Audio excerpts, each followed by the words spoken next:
Gótico. ¿En qué piensas cuando escuchas esa palabra? Lo más probable es que te vengan a la mente imágenes de chicos alternativos con el cabello negro azabache y una gran cantidad de ropa negra. Aunque también podría hacerte pensar en la arquitectura medieval grandiosa y en vastas catedrales con elaboradas decoraciones hechas en piedra y vidrio. Quizá lo último en lo que pensarías al escuchar gótico sería en el pueblo germánico de la antigüedad tardía, conocido por su infame saqueo de Roma en el año 410 después de Cristo, los godos. Y, sin embargo, fueron los godos quienes dieron su nombre tanto a la subcultura gótica como a los movimientos artísticos y arquitectónicos góticos. Aprovechando la historia violenta de los godos, ya que fueron este pueblo germánico quienes saquearon Roma en el año 410 después de Cristo, el término gótico, que nunca fue utilizado por los artistas y arquitectos medievales, fue retomado durante el Renacimiento como un término peyorativo. Giorgio Vasari, arquitecto e historiador italiano, lo utilizó en la década de 1540 con la intención de desprestigiar los estilos del periodo medieval, los cuales consideraba bárbaros. Para los siglos XVIII y XIX, el renovado interés por el medievalismo llevó a un resurgimiento de la arquitectura gótica y a un nuevo movimiento gótico en la literatura, donde los autores mostraron un notable interés por lo macabro, como es el caso de Frankenstein de Mary Shelley. Para mediados y finales del siglo XX, lo gótico también comenzó a influir en la música, dando lugar, se podría decir, a la subcultura gótica que conocemos hoy en día. A lo largo de todas estas encarnaciones, el significado original de la palabra godó se ha ido perdiendo.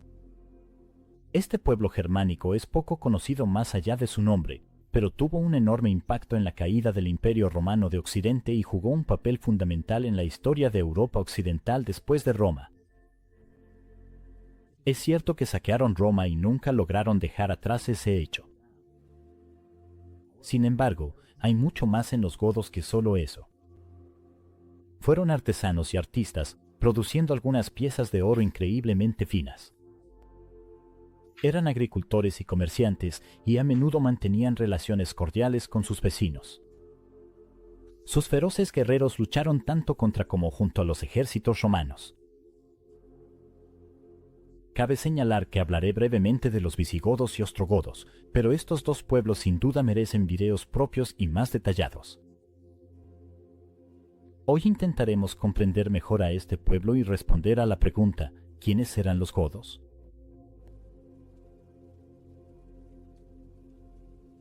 Los orígenes más antiguos de los godos, como ocurre con muchos pueblos de la Europa antigua más allá de las fronteras del Imperio Romano, están envueltos en misterio y en parte en leyenda. Las fuentes escritas más antiguas que tenemos y que parecen hablar de los godos son romanas y datan del primer siglo después de Cristo. Sin embargo, estas fuentes son algo confusas respecto a la ubicación de los godos, probablemente debido en gran parte a que las regiones de las que hablaban estos autores romanos estaban muy lejos de las fronteras del imperio. Para conocer los orígenes más antiguos de los godos, debemos recurrir a un texto posterior escrito a mediados del siglo VI por nada menos que un godó, un burócrata que trabajaba en Constantinopla llamado Jordanes. En su impresionante obra conocida como Gética, Jordanes ofrece una visión de la historia más antigua de los godos. Aunque su relato sin duda estuvo influenciado por textos e historias posteriores que hablaban de este pueblo germánico, Jordanes debió de estar muy en contacto con su cultura goda, y quizá hizo uso de tradiciones orales que seguramente se transmitieron a través de ella. Sobre la tierra natal de los godos, esto es lo que dice Jordanes. El poderoso mar que tiene en su región ártica, es decir, en el norte, una gran isla llamada Escansa, de la cual mi relato, por la gracia de Dios, tomará su inicio. Porque la raza cuyo origen deseas conocer, salió como un enjambre de abejas desde el centro de esta isla y llegó a la tierra de Europa.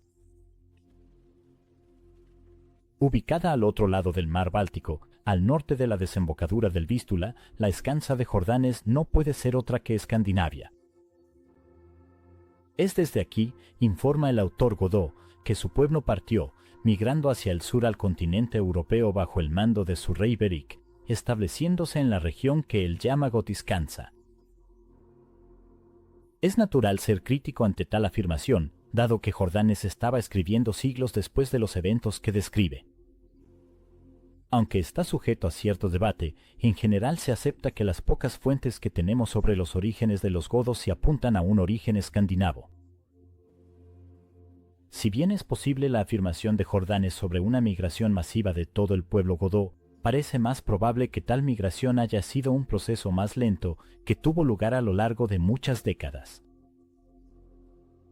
Además, se piensa que el asentamiento godó en Gotiscanza descrito por Jordanes podría estar relacionado con la cultura Beilbach, una cultura material que floreció alrededor del Bajo Vístula en el primer siglo DC.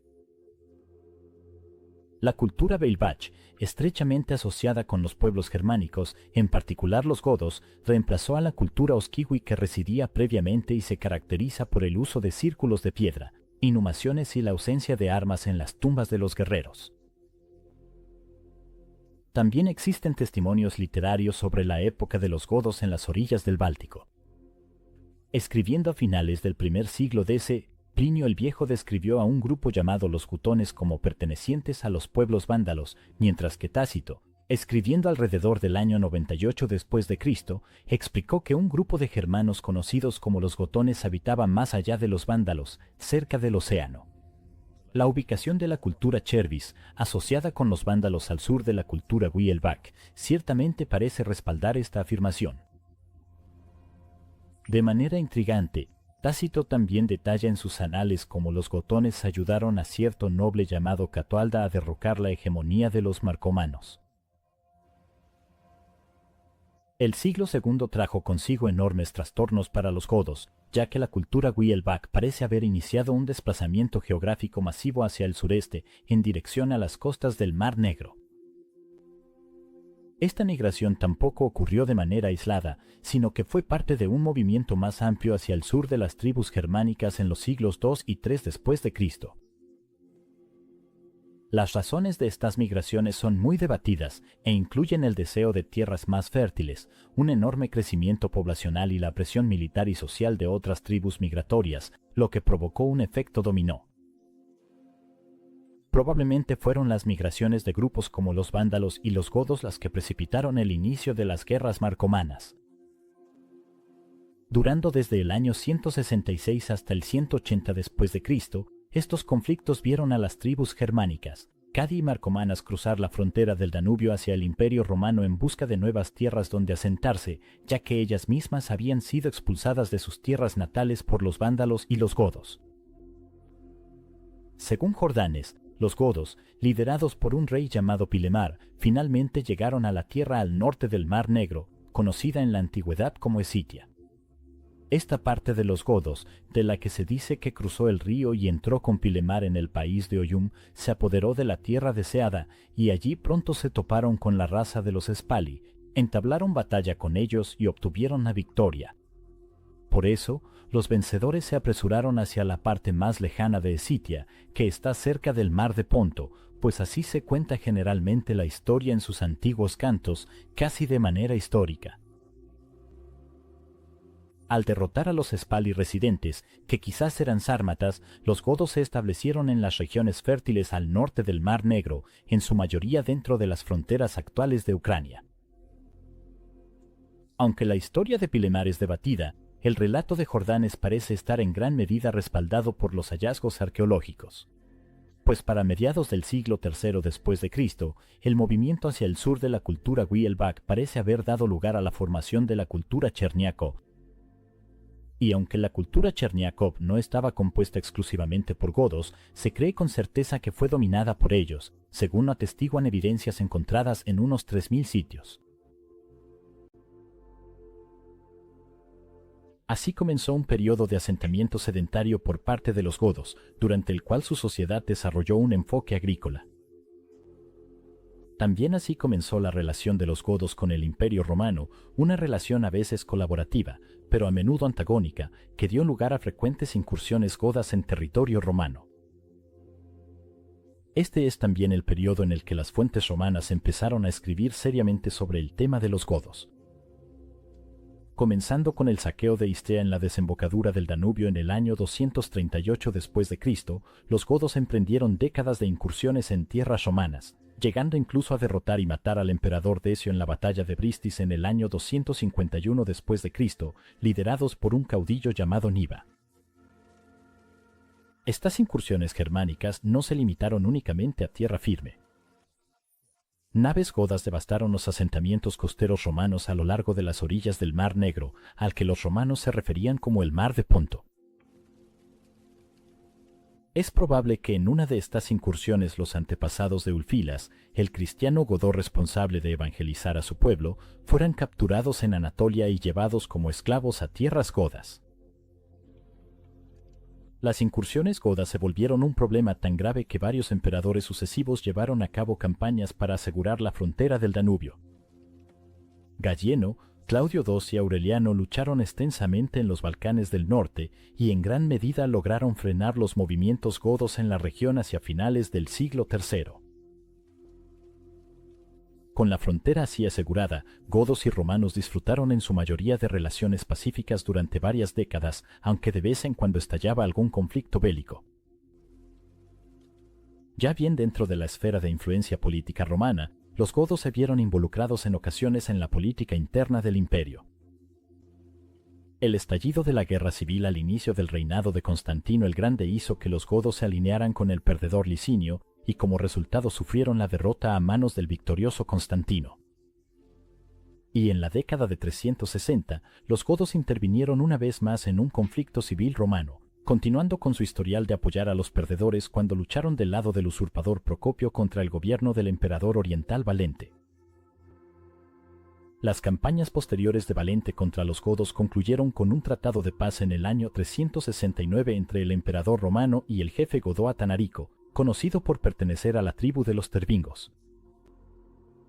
Este tratado, sin duda, parece haber profundizado aún más los lazos entre romanos y godos, ya que se han encontrado muchos bienes y monedas romanas en tierras godas más allá del Danubio.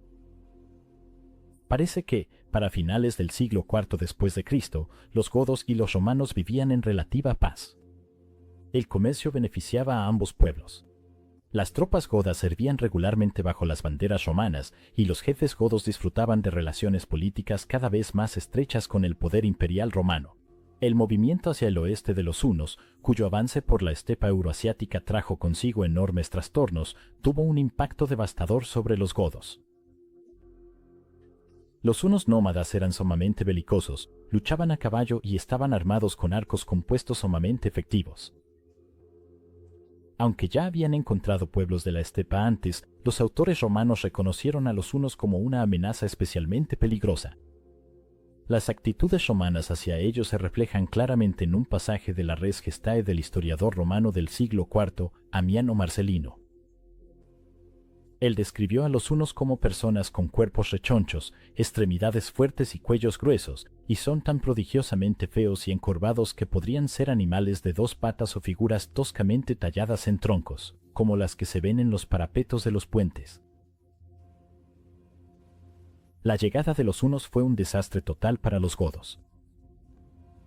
Los ataques de los hunos contra los alanos los hicieron huir, y una combinación de presión de los hunos y los alanos obligó a los godos más orientales, conocidos como los greutungos, a abandonar sus tierras al norte del Mar Negro después de un periodo de resistencia, uniéndose a los godos tervingos más al oeste, quienes en ese momento aún eran liderados por el caudillo Atanarico.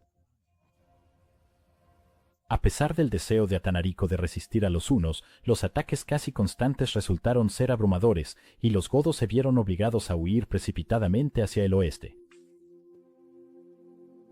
Pidiendo ayuda al emperador Valente, los godos solicitaron permiso para establecerse en los Balcanes bajo control romano.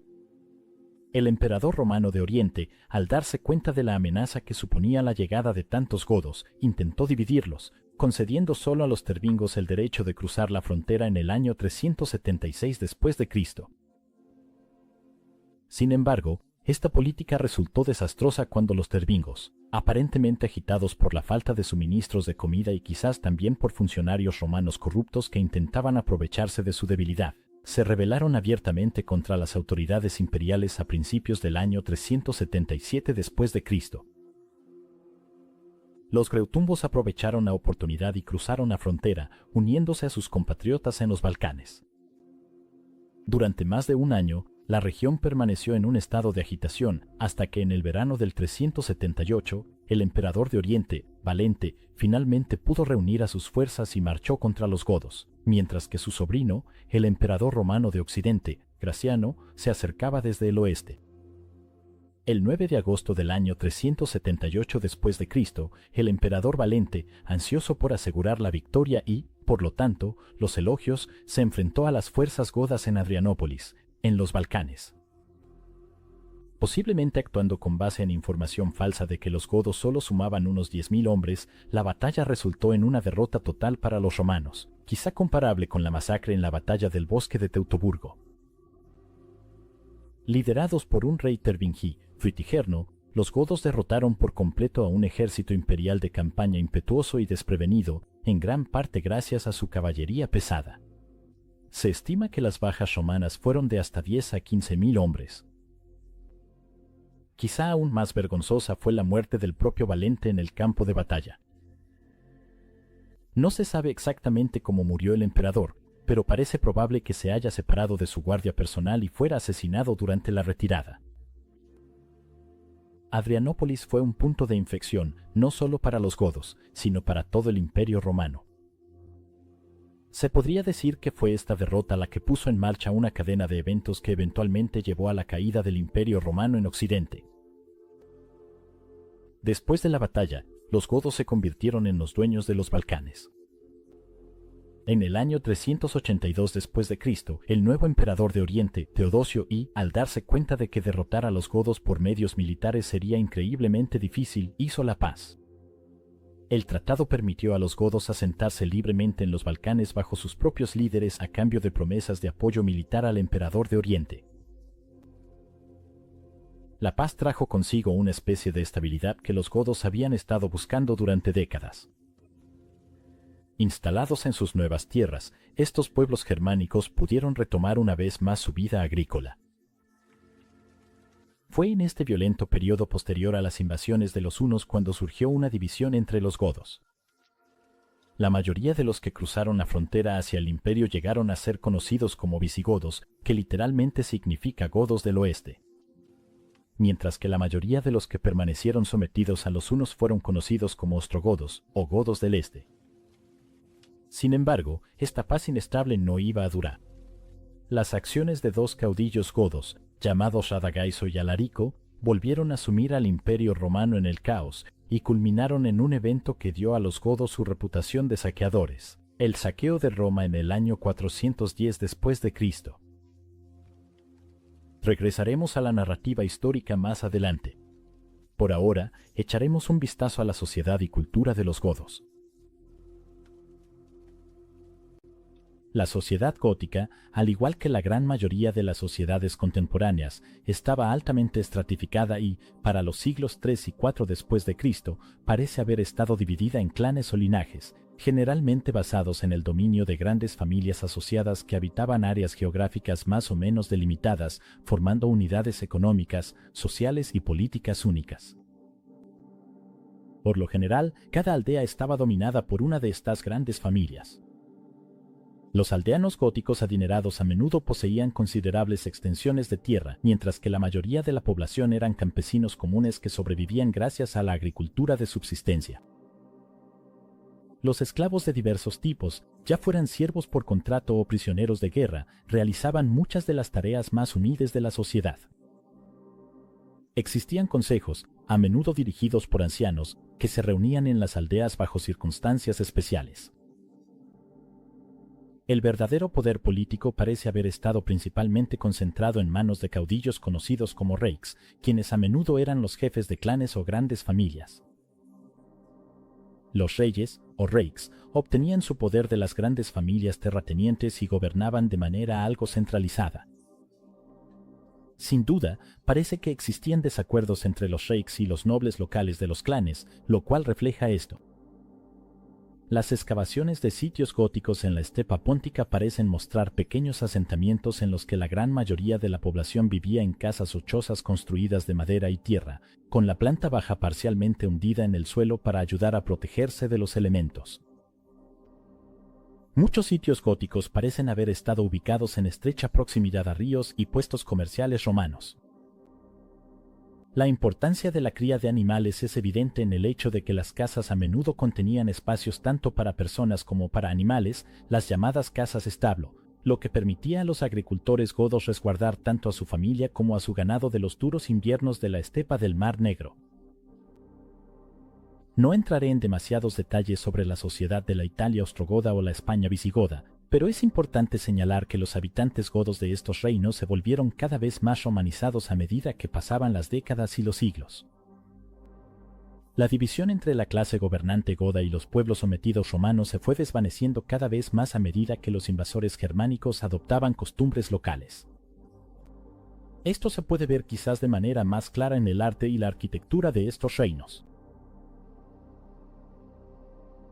Muchos elementos de la sociedad goda cambiaron bastante debido al creciente contacto con el Imperio Romano.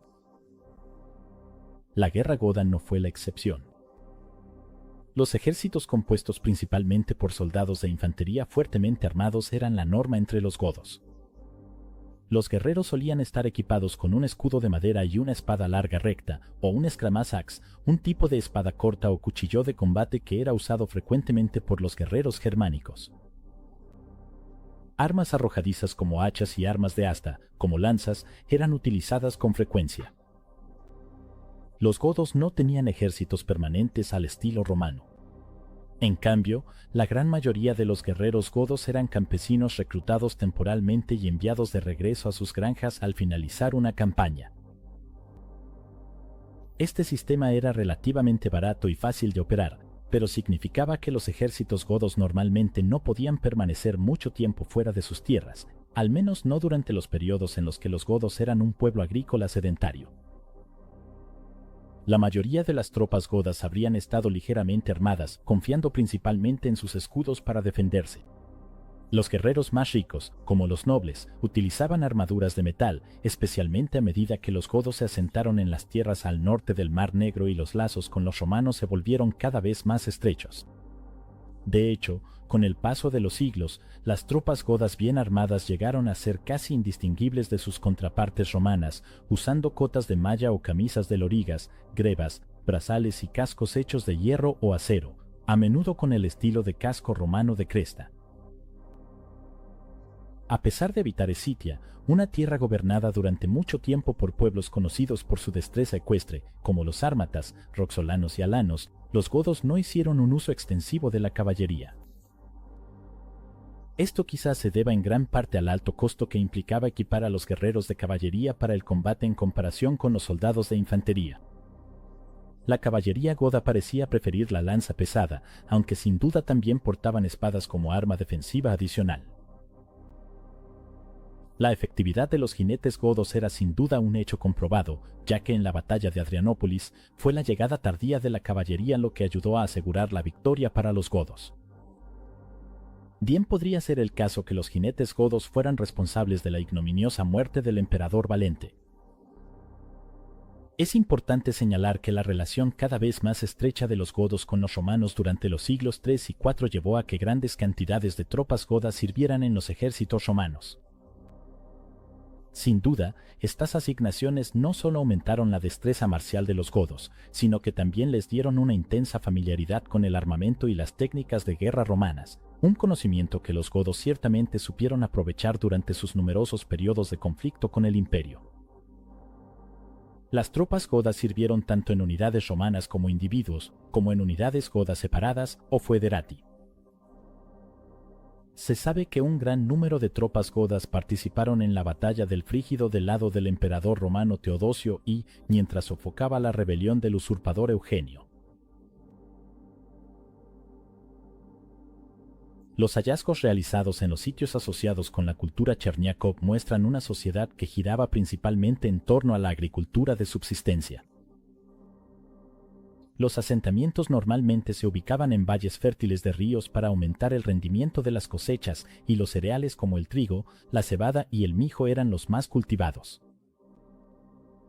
Como en la mayoría de las culturas contemporáneas, la ganadería era fundamental para la vida de muchos godos. El hallazgo de grandes cantidades de huesos de ganado sugiere que estos animales eran los que más se criaban, pero también se tenían ovejas, cabras y cerdos, que proporcionaban no solo alimento, sino también pieles y lana para la ropa. La producción artesanal ciertamente era realizada por los godos, pero probablemente a una escala muy local. Evidentemente, los godos practicaban la metalurgia, ya que se han encontrado herramientas utilizadas en la agricultura, como rejas de arado, hoces y guadañas, así como otros objetos como broches y hebillas de cinturón. Las fíbulas, que son broches de metal para sujetar la ropa, y los peines hechos de hueso se encuentran comúnmente en los asentamientos godos. También se producía cerámica. Se han encontrado frascos de almacenamiento y ollas de cocina relativamente simples, así como tazones anchos y poco profundos, posiblemente usados para beber, en todos los sitios culturales de Cherniakov. Los objetos artesanales parecen haber sido algo básicos y probablemente no se comerciaban en el extranjero. El comercio sí formaba parte de la economía goda durante su periodo de asentamiento al norte del Mar Negro. Las exportaciones eran principalmente en forma de esclavos enviados a los mercados de esclavos del Imperio Romano. A cambio, los godos compraban una variedad de productos romanos. Se han encontrado objetos de vidrio y ánforas, junto con grandes cantidades de monedas romanas, cuyo número solo aumentó a medida que avanzaba el siglo IV. El vino y el aceite debieron ser importaciones comunes. El comercio era tan importante que Amiano Marcelino señaló como, en tiempos de guerra, la interrupción del comercio causaba graves escaseces de bienes entre los godos. Los salvajes. Los habitantes quedaron tan angustiados por la extrema escasez de lo necesario para vivir que a menudo enviaban delegaciones suplicantes para pedir perdón y paz.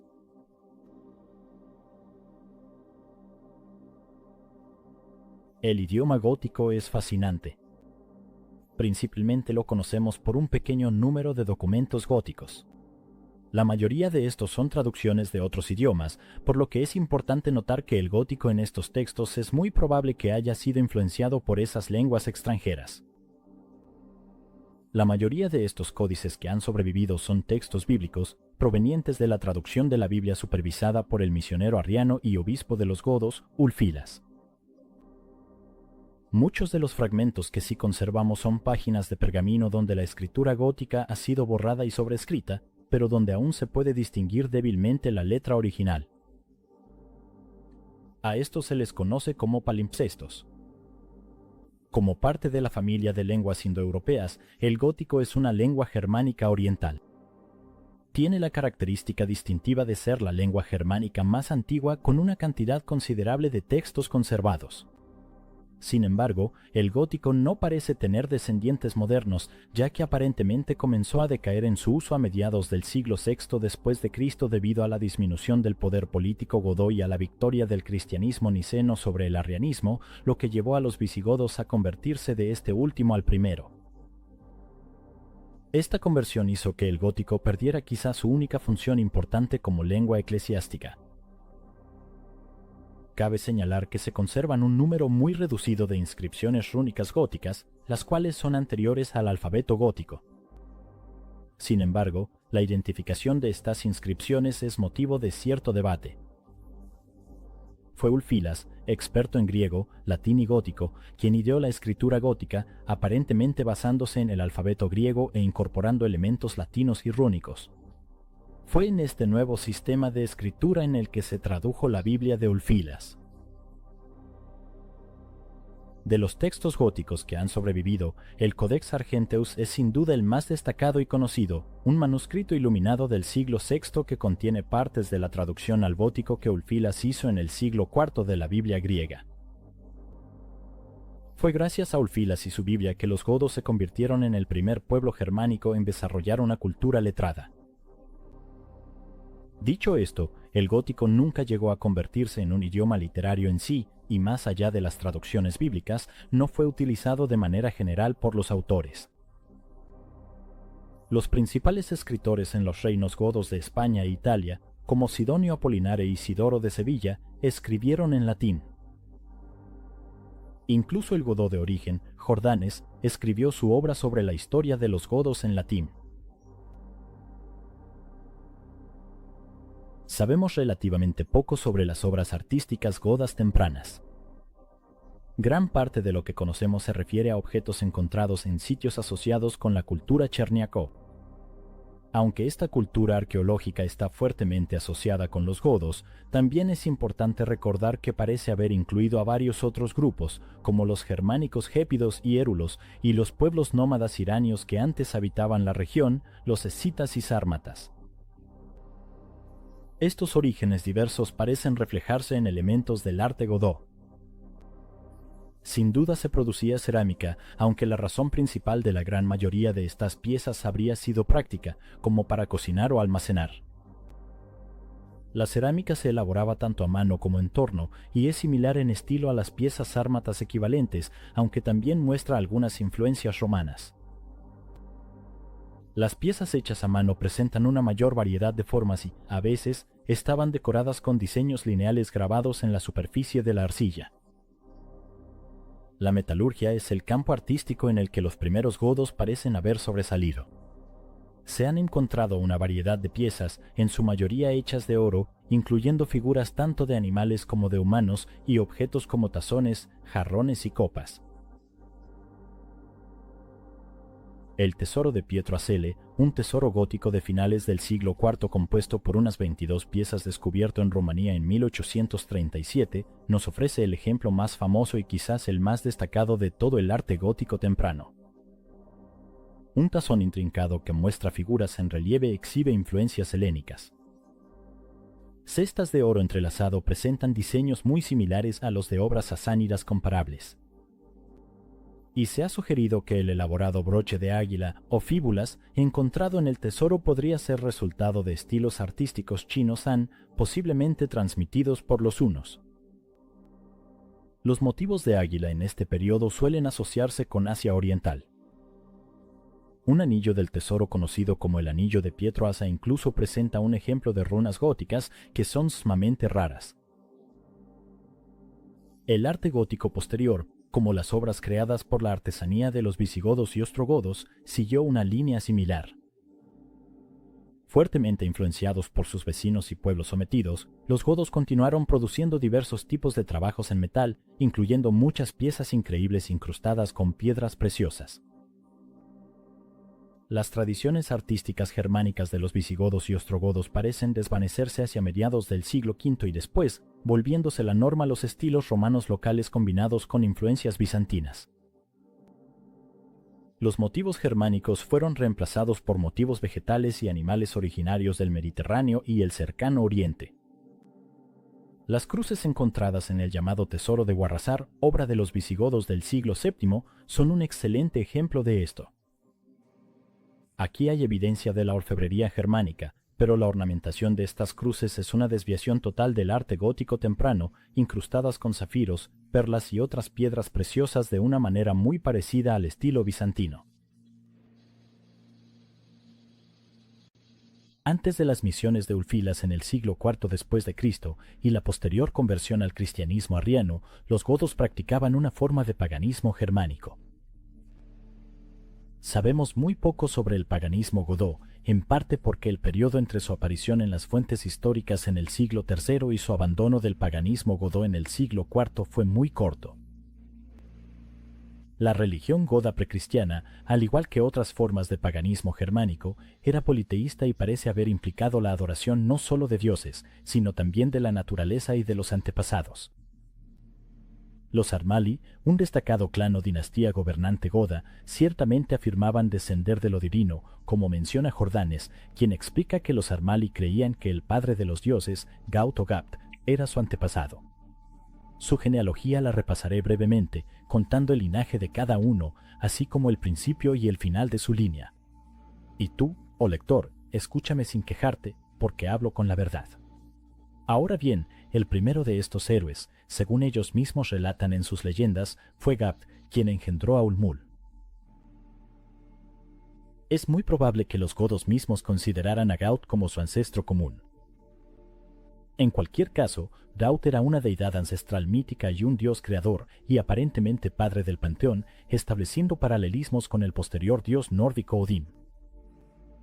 Nordgren ciertamente cree que este es el caso, afirmando que Gaut fue un dios odínico indoeuropeo anterior, del cual Odín bien pudo haberse desarrollado. Él señala que Gaut parece haber tenido en ocasiones un aspecto femenino, lo que sugiere una pareja de divinidades masculina y femenina de las cuales surgió el universo, nombrando a esta diosa femenina como Gaudan. Aparte de estos escasos datos, casi no sabemos nada más sobre otras divinidades del paganismo godó, salvo por el dios Tibás, asociado con el dios germánico Tibás y el dios nórdico Tyr, un dios de la guerra identificado como Marte por los romanos. Finalmente, el nombre godó Hr. Fereguna también sobrevive como un dios del clima que, según los estudiosos, se refiere a una versión temprana de Thor. Los romanos identificaron a Fergenes como Júpiter. Las prácticas religiosas precristianas de los godos también son bastante difíciles de discernir. Aunque parece muy probable que hayan adorado de manera similar a otros paganos germánicos, venerando ídolos, ancestros y la naturaleza misma a través de la realización de sacrificios rituales. Las prácticas funerarias variaban, aunque la cremación fue dando paso poco a poco a la inhumación. Sin embargo, en un comportamiento particular, el paganismo godó sí difiere notablemente de otras formas de paganismo germánico, las armas en las tumbas.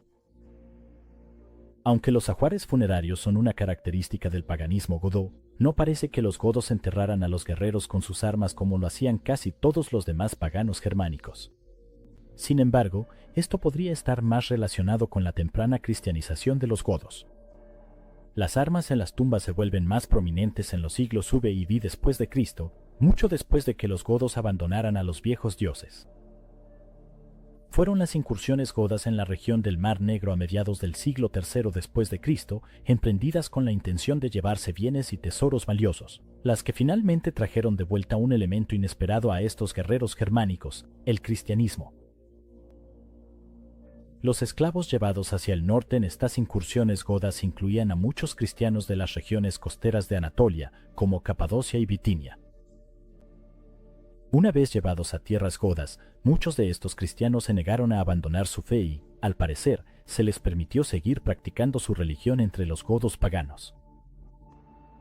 Fue en una familia de estos prisioneros romanos cristianos donde nació el hombre que se convertiría en el apóstol del pueblo godó, Ulfilas. Probablemente nacido alrededor del año 311 después de Cristo, Ulfilas creció en una comunidad de cristianos capadocios que vivían dentro de los dominios de los tervingos, un pueblo godó que gobernaba las tierras al norte del Bajo Danubio y al oeste del Dniester.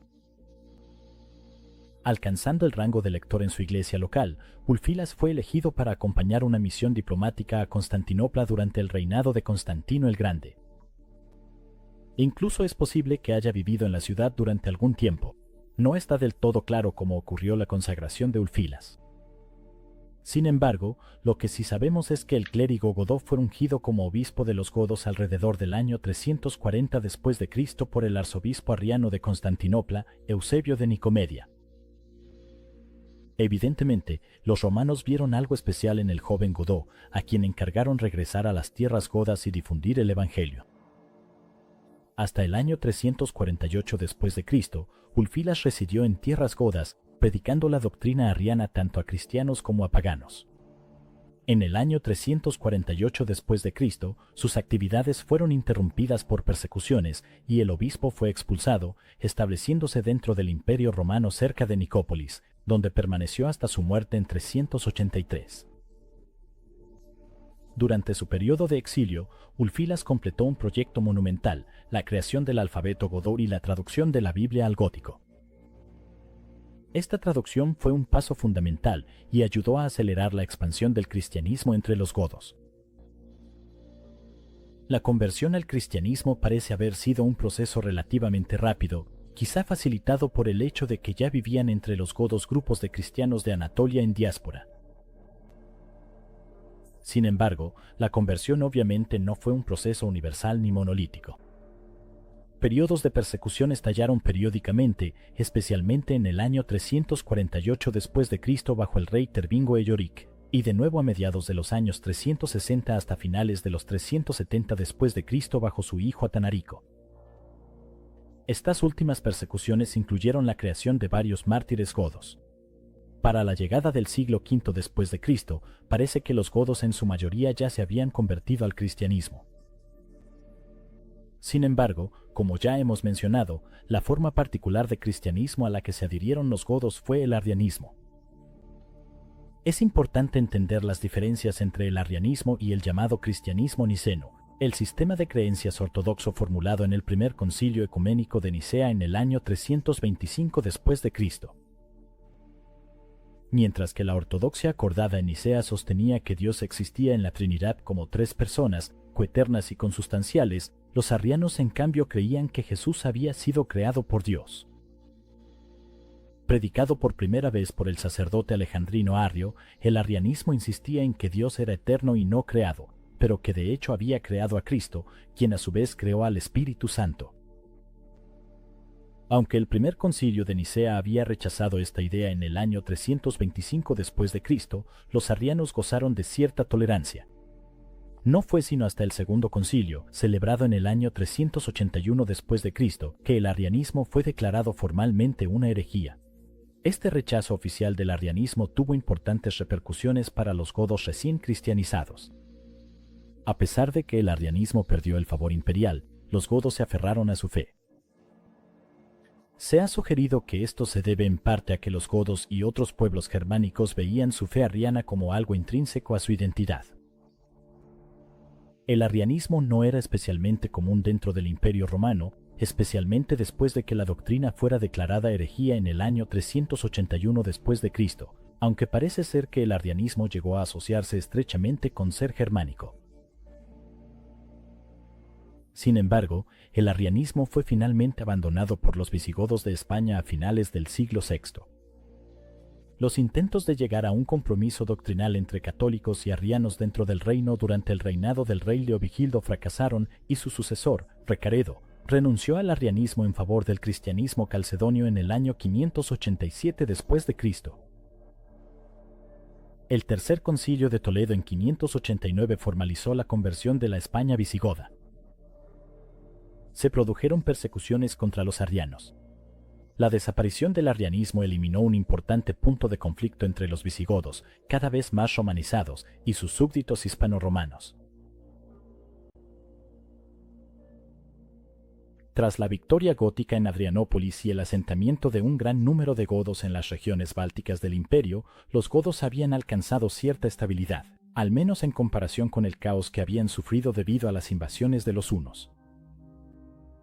Los godos, cada vez más romanizados, disfrutaban de un comercio más libre con los romanos y empezaron a utilizar técnicas agrícolas romanas.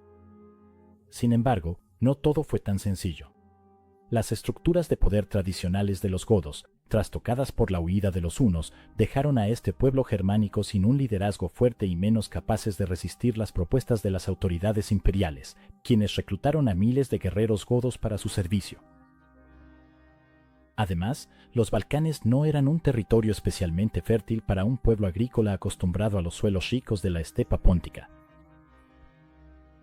En este vacío de poder apareció un godó llamado Alarico. Sabemos poco sobre su vida temprana, pero parece que participó en la batalla del río Frígido, en la que miles de soldados godos murieron al servicio del emperador Teodosio. El año 395 fue fundamental para Alarico por dos razones. Por un lado, murió el emperador Teodosio, el último emperador que gobernó un imperio unificado. Tras su muerte, el imperio se dividió entre sus hijos, Arcadio en el este y Honorio en el oeste, con los godos notablemente en medio. También fue en este año cuando los godos se rebelaron abiertamente con Alarico como su jefe, exigiendo un mejor trato por parte de las autoridades imperiales. Las incursiones en Grecia continuaron durante finales de la década de 390 y a finales del 401 o principios del 402, las fuerzas de Alarico invadieron Italia, retirándose solo después de dos enfrentamientos inconclusos con el general romano Estilicón. Para el año 406 después de Cristo, la presión de los hunos que avanzaban hacia el oeste provocó una reacción en cadena de pueblos bárbaros migratorios, quienes entraron por la fuerza al Imperio Romano de Occidente, buscando seguridad y nuevas tierras donde asentarse. Estas migraciones desestabilizaron permanentemente al Imperio Occidental, lo que, según algunos, llevó directamente a su colapso varias décadas después. En la primavera del 406, un rey ostrogodo llamado Radagaiso lideró una confederación de pueblos germánicos y celtas en una invasión al norte de Italia, y solo fue derrotado con gran dificultad por Estilicón en agosto de 406. El general romano tuvo que retirar un número considerable de tropas de guarnición de la frontera del Rin para lograr esto. En diciembre, el gran cruce bárbaro del Rin vio a enormes cantidades de vándalos, alanos y suevos entrar al Imperio Occidental, causando caos en Roma y la Galia. Alarico vio su oportunidad y, una vez más, marchó hacia Italia en la primavera del 408. Su campaña fue inesperadamente favorecida por las intrigas imperiales, cuando, en agosto del 408, el general romano de origen medio vándalo, Estilicón, fue asesinado por orden del emperador Honorio. La muerte de Estilicón, quizá el general más capaz del Imperio Occidental, fue un giro desastroso de los acontecimientos. Las tropas germánicas foederati de Estilicón desertaron en masa para unirse a Alarico, junto con los últimos restos de los godos derrotados de Radagaiso, aumentando aún más sus filas. El historiador griego Sósimo, escribiendo a finales del siglo V, señaló las intenciones de Alarico mientras marchaba hacia la vulnerable ciudad de Roma. Las exigencias de Alarico eran las siguientes: que cada año se le pagara una suma fija de oro y se le suministrara una cierta cantidad de grano, y que él y todos sus seguidores pudieran establecerse tanto en las Venetias, como en Nórico y en Dalmacia. Estas demandas, Jovio, quien era el prefecto pretoriano de Honorio, las escribió en presencia de Alarico y las envió al emperador. Claramente, la intención inicial de Alarico no era saquear la ciudad imperial, sino asegurar tierras, alimento y oro para sus seguidores. El respeto godó por el prestigio imperial, a pesar de la debilidad del Imperio Occidental, era tal que Alarico incluso buscó un título imperial para legitimar su reinado. Incluso en esta etapa tan avanzada, el destino de Roma no estaba, ni de lejos, sellado. Sin embargo, para principios del siglo V, Roma ya no era la capital del Imperio Occidental. El traslado de la capital a Milán a finales del siglo III y luego a Rávena en el año 401 después de Cristo significó que la importancia política de Roma había disminuido un poco, y la fundación de la nueva capital de Constantinopla por parte de Constantino aceleró este proceso. Como resultado, el emperador occidental Honorio, encerrado en Rávena, se negó a negociar con Alarico cuando el rey Godó amenazó a Roma. A finales del año 408, un primer asedio godó a Roma terminó cuando la ciudad aceptó pagarle a Alarico un considerable tributo. Frustrado por la obstinada negativa de Honorio a llegar a un acuerdo, Alarico marchó una vez más hacia Roma en el verano del 410, enfrentando casi ninguna resistencia. El 24 de agosto del año 410 después de Cristo, la puerta Salaria fue abierta, ya sea por traición o por la desesperación causada por el hambre, y los godos inundaron la ciudad eterna. El infame saqueo de Roma fue, para los estándares de la época, sorprendentemente moderado. Quizá debido en gran parte al hecho de que Alarico y sus godos eran cristianos, la gran mayoría de los antiguos monumentos y las iglesias cristianas de Roma quedaron intactas, aunque la antigua casa del Senado fue incendiada, al igual que 2 basílicas en el Foro, y todo el botín que se podía mover fue saqueado y llevado por los godos. Sin embargo, los ciudadanos de Roma habrían sufrido enormemente, a pesar de la ausencia de asesinatos en masa. Muchos habitantes fueron torturados para que revelaran la ubicación de tesoros escondidos, incluida la Santa Marcela, de 85 años, y miles de romanos se convirtieron en refugiados. Por primera vez en casi 800 años, la ciudad había caído ante invasores extranjeros. Aunque Roma ya tenía poca importancia política o estratégica, el impacto psicológico del saqueo fue enorme. Aquí estaba la caída de una ciudad simbólica de la que había surgido el gran imperio antiguo. Escritores contemporáneos, como Jerónimo, lamentaron la caída. Cuando se extinguió la luz más brillante del mundo, cuando se cortó la mismísima cabeza del Imperio Romano, el mundo entero pereció en una sola ciudad. Otros, como San Agustín de Hipona, intentaron calmar el creciente sentimiento de que el abandono de los antiguos dioses paganos por parte de Roma y la adopción del cristianismo habían llevado a la caída del imperio. El saqueo de la antigua capital por parte de Alarico precipitó una verdadera crisis espiritual y dio lugar a muchos intentos de entender o racionalizar la caída, incluyendo la famosa obra de Agustín, La ciudad de Dios. Dicho esto, el emperador de Occidente, Honorio, aparentemente no estaba preocupado. Según el historiador bizantino Procopio, recibió la noticia de la caída de Roma de la siguiente manera. En ese momento, dicen que el emperador Honorio en Rávena recibió el mensaje de uno de los eunucos, evidentemente el encargado de las aves, de que Roma había perecido, y él exclamó y dijo, y sin embargo, acaba de comer de mis manos. Porque tenía un gallo muy grande, llamado Roma, y el eunuco, comprendiendo sus palabras, le dijo que era la ciudad de Roma la que había perecido a manos de Alarico. Y el emperador, con un suspiro de alivio, respondió rápidamente, pero pensé que mi gallo Roma había muerto. A pesar de su aparente triunfo, Alarico y sus godos estaban en una situación precaria. El saqueo de la ciudad eterna acabó de manera definitiva con cualquier posibilidad de llegar a un acuerdo con Honorio, y con ello, la promesa de un asentamiento permanente que los godos errantes tanto anhelaban.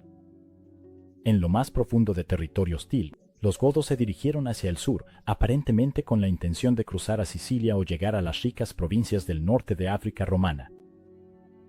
Sin embargo, el mal tiempo echó a perder muchos de los barcos que Alarico había reunido para facilitar el cruce, y a principios del año 411, el gran rey murió, quizá a causa de una fiebre. Se dice que sus seguidores lo enterraron bajo el lecho del río Brusento y después mataron a los sepultureros para proteger el lugar de descanso de su rey. La importancia histórica de Alarico es difícil de exagerar. No solo saqueó la ciudad eterna, sino que, se podría decir, fue en torno a él que los godos que cruzaron la frontera romana se unieron, pasando de ser un grupo disperso, devastado por el impacto de las incursiones unas a finales del siglo IV, a convertirse en un pueblo unido que más tarde fundó el reino visigodo en el sur de la Galia en el año 418 después de Cristo. El siguiente capítulo de la historia de los godos se centra en los reinos godos que surgieron durante el declive y la caída del Imperio Romano de Occidente, el reino visigodo en el sur de la Galia, y posteriormente en España, y el reino ostrogodo en el norte de Italia. Ambos reinos tienen una gran riqueza de historia y cultura fascinantes que vale la pena explorar y merecen videos dedicados exclusivamente a ellos. Por lo tanto, por ahora, dejaremos a los godos en el sur de Italia, lamentando la pérdida de su gran rey, Alarico. Gracias por ver el video. Si disfrutas estos videos, puedes encontrar contenido adicional en mi Patreon. También puedes obtener acceso anticipado a futuros videos y acceso a escenas eliminadas, es decir, secciones que corté del video principal.